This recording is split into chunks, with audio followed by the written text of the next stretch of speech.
time ni lah jodoh, dia kata. Awak tu yang gatal mencari, gitu kan. Kata kalau awak tak setuju, saya pun tak nak. Berjarang lelaki cakap macam tu. Ustaz berani buat macam tu? Saya beranilah bercakap ni dengan Abang Rosyam, berani cakap lah. Berani buat belum tahu.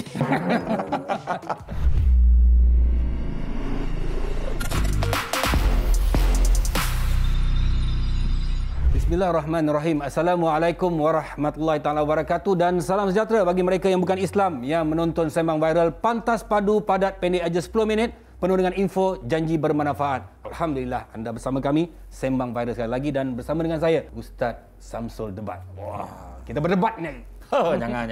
Janganlah, saya kalah, saya berdebat dengan Ustaz ni. Nama pun debat. Tak perlu tentu lagi, siapa menang siapa kalah kan. Ustaz, nak tanyalah Ustaz kan. Jodoh ni Ustaz kan, jodoh ni ketentuan Tuhan. Orang kata ketentuan Tuhan. Tapi jodoh ni dia memang ketentuan Tuhan ataupun jodoh ni perlu kita cari Ustaz? Kalau dah tunggu tak datang-datang, kenalah cari kan. Tapi kalau dah ada tu kadang ada orang mencari tak dapat pun ada juga. Sebab kata saya selalu bagi analogi tu, kalau orang kahwin ni dia macam jambatan. Macam jambatan? Kalau ada orang tu jambatan tu pendek, dah jumpa jodoh. Ada orang tu jambatan dia panjang, cari rupanya Tuhan nak bagi dia yang terbaik. Ada orang tu pula dah lah pendek, banyak kali pula tu. Kadang macam tu. Tu cerita dia.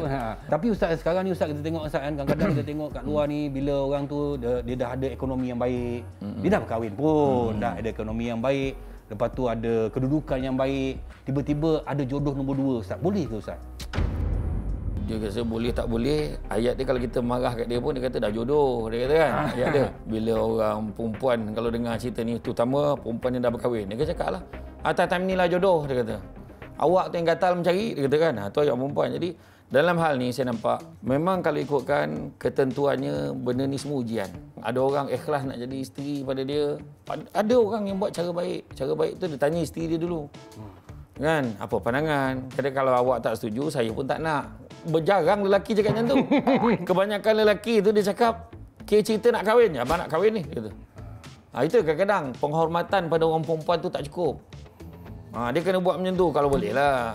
Walaupun hakikat dia tetap tak lulus, tapi dia kena usahakan lah. Ada orang kata, dia kata kalau nak cari nombor 2 ni Ustaz kan, kahwin dulu. Oh ya. Lepas tu minta maaf. Sebenarnya kalau tanya saya, sebaik-baiknya lah. Sebaik-baiknya jangan kahwin dulu. Baik-baiknya kita buat cara betul. Sebab kebanyakan yang kahwin dulu ni, adalah 1-2 yang survive. Tapi kebanyakannya, dia akan menanggung masalah kemudian. Dia macam-macam masalah. Jadi kalau yang memang sepakat, memuafakat, senang. Kadang-kadang saya silap. Isteri tanya, abang tak nak balik sana ke? Kesian ni adik sebelah sana tak balik. Macam tu. Ada ke Ustaz? Ada. Memang ada. Cuma tinggal macam saya katalah, kena buat cara betul. Saya tanya ramai orang, kebanyakan orang yang kahwin 2 ni adalah orang yang cakap dia tak nak kahwin 2. Dan kebanyakan orang yang aku takkan, kalau aku tak nak jadi nombor 2, sudah ni jadi nombor 2. Tu buat mulut ni kena hati-hati. Jangan mencakap je. Dan satu lagi yang saya nampak, masyarakat tidak sepatutnya melabel nombor 2 tu jahat, nombor 2 tak elok. Nombor 2 tu selalulah perampas dan sebagainya. Kalau tak ada orang yang akad nikah nak jadikan dia tu isteri, takkan jadi isteri kawan tu. Janganlah dipindahkan kesalahan suami kita tu. Sebab kadang-kadang, terutamanya isteri yang pertama. Isteri pertama ni kadang-kadang dia terasa bila dia orang cakap, kenapa dia kahwin nombor 2? Sebab kau tak pandai jaga lelaki kau. Orang cakap macam tu. Jadi dia nak pindahkan kesalahannya tu, dia cakap perempuan ni perampas, perempuan ni tak elok. Sebenarnya tak. Dalam hal ni kita kena percaya satu perkara, kuasa Allah Taala kita kena percaya. Bila Allah Taala dah tentukan tu jodoh kita, kan, memang tak ada kuasa yang boleh menghalangnya. Fa iza azamta fatawakkal 'ala Allah. Mana setelah kita berusaha, maka kita serahlah pada Allah Taala. Kalau kita letak diri kita pada tempat orang perempuan lah Ustaz. Kita isteri yang pertama. Kalau suami dia kahwin lagi satu, sakit Ustaz. Tapi kehidupan tu bukan atas muka bumi Ustaz. Betul. Kehidupan nanti di sana. Betul. Sebenarnya dalam hal ni tu saya cakap, macam mana kita kata susah tu kan, susah lagi lah orang yang menanggung. Tak apalah, kau biarkanlah dia. Dia kata, kau biarkan kau kalau aku jadi kau. Ada tu tak apa, ada seorang lagi siap. Kalau aku jadi kau lah, aku minta cerai dah. Itu pun teruk kat masyarakat kita kadang-kadang. Bahaya tu Ustaz. Jangan macam tu. Kebanyakan orang yang tengok, orang yang kahwin 2 ni Ustaz, kebanyakannya orang dia ekonomi dia dah cantik Ustaz. Mungkin dia juga ada kedudukan kan. Dia VIP ke apa ke kan, dia boleh kahwin 2. Apa masalah dia? Bagi duit, settle lah. Dekat sinilah sebenarnya persoalan tajuk kita ni. Kalau kita tengok, yang kahwin 2 ni bukan semuanya ekonomi teguh. Ada yang ekonomi tak teguh pun ada. Tetapi bahagia. Suami kerja, attendant parking je. Ada saya jumpa seorang tu, driver bas. Isteri sampai 3-4 orang. Benda yang paling penting saya tengok adalah, sebab kita sebagai manusia ni kadang dengan anak pun kadang tak adil. Anak ni bagi lebih, anak ni. Tetapi anak tu bila dah dewasa, macam kita dah besar, kita faham. Dulu mak kita susah. Mak kita rapat dengan adik ni sebab apa? Sebab dulu kita banyak keluar. Adik kita ni yang kat rumah. Jadi tu yang dia rapat. Jadi kita boleh terima. Makna kata persoalan keadilan ni kadang-kadang kena juga rely pada penerimaan seorang isteri. Kadang-kadang bila dia bagi duit, tapi bergaduh juga. Sebab apa? Dia nak juga, contohnya dia bawa isteri pertama pergi Sydney. Naik private jet. Tahu tak apa. Jadi lepas tu, dia kata dia nak Sydney juga. Dia sebenarnya adil bukan macam tu. Tak semestinya, kan? Kenalah bawa pergi tempat lain pula. Maknanya, inilah pentingnya lebih kurang tolak ansur di antara semua pihak. Kadang-kadang ada juga perkahwinan kedua tu, diorang ni nak menyelamatkan seseorang tu. Mungkin seseorang tu umur dia dah lanjut, tak kahwin lagi. Mungkin dia ibu tunggal. Jadi kita nak menyelamatkan dia dari segi ekonomi dia, kasih sayang dia.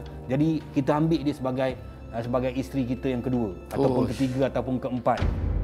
Habis isteri yang pertama nak marah ke Ustaz? Saya fikir kalau ibu-ibu tunggal dan juga yang dengar kat luar sana menitis saya mata ni dengar soalan abang.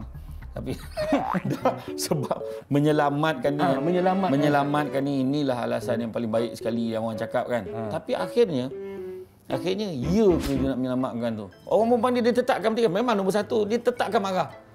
Masa ni lah, ni ayat minta maaf cakap lah. Dia akan kata lah, ni janda tu yang menggatal dengan awak tu sempat sangat terpedaya. Suami dia, astagfirullahalazim. Akhirnya kita balik semula.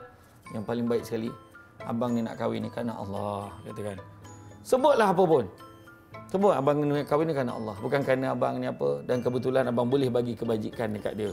Tapi itulah pentingnya didikan kita. Sebenarnya cara isteri pertama respon pun sebenarnya bergantung kepada didikan kita sebagai seorang suami.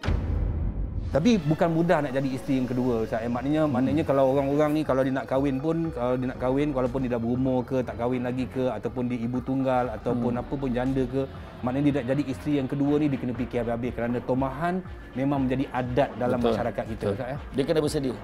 Dia bersedia, aku ni kahwin ni, aku menjadi isteri kedua. Ni isteri kedua, aku tak boleh nak expect tinggi. Aku tak boleh expect macam drama yang kononnya nombor 1, nombor 2 boleh baik macam Abang Jamil. Dia tak boleh. Sebab cerita Abang Jamil tu tak bersambung tau. Dia habis kat jambatan, dia tak tahu penggiliran macam mana, tak tahu lagi. Dia kena ready dah. Mungkin orang akan cakap. Dia tak payah kecil hati sebab dia dah jangka dah benda tu. Orang akan bercakap, orang akan kutuk.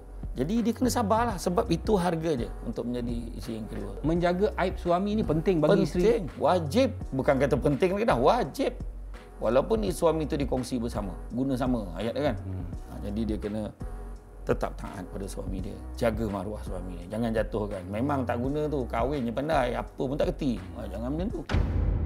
Tapi sebaik-baiknya lah Ustaz kan, untuk kita memiliki lebih daripada satu ni khasnya orang lelaki ni Ustaz kan, dia mesti ada kemampuan ekonomi satu, kemampuan dari segi agama tu paling penting kan. Dan yang nak jadi isteri yang nombor 2 ni juga, dia juga harus tabah lah Ustaz dengan sekarang ni kan dunia alam cyber ni Ustaz, betul, dia kena tabah yang Ustaz, itu jadi susah tu. Yang sekarang ni masalah dia tu Ustaz. Ya, betul. Kalau dulu-dulu tak ada orang tahu Ustaz kan. Betul. Sekarang ni dia kalau katakan dia boleh tersebar sampai daripada kelompok ni tahu sampai seluruh kelompok boleh tahu.